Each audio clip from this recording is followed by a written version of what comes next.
बाळासाहेब ठाकरे हयात असताना त्यांनी जेव्हा शिवसेना स्थापन केली त्यावेळेला मराठी माणसाबद्दलची, मराठी भाषेबद्दलची हीच भूमिका होती त्यांची. आणि तेव्हा देखील अरेला कारे असं उत्तर देणारा एकमेव पक्ष होता तो म्हणजे शिवसेना होता.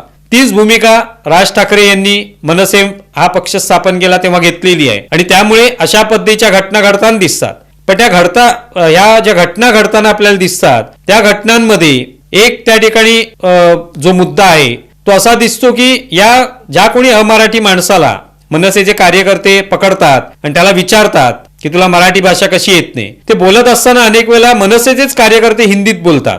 हिंदीत एक दोन वाक्य त्यांच्याकडून निघून जातात. जसं आता एका सुरक्षा रक्षकाचा काहीतरी व्हिडिओ व्हायरल होतोय, तो मराठी बोलला नाही, किंबहुना त्याने अशा पद्धतीने उत्तर दिलं की मराठी भाषा गई तेल लेणे. हे जे काही तो बोलला ते अर्थातच चुकीचं होतं. त्यावर निश्चितपणे राग येणं स्वाभाविक आहे, मनसेचे कार्यकर्ते असते किंवा आणखी कोणी असतं तरी, आणि त्याबद्दल मग त्यांना राग आला असेल तर स्वाभाविक आहे. पण त्या व्यक्तीला मराठी बोलता येत नसेल तर ते बोलता का येत नाहीये हे त्याला आपण जेव्हा मराठीत विचारू तेव्हा जर हिंदीत ते विचारलं जात असेल तर ते हास्यास्पद ठरतं.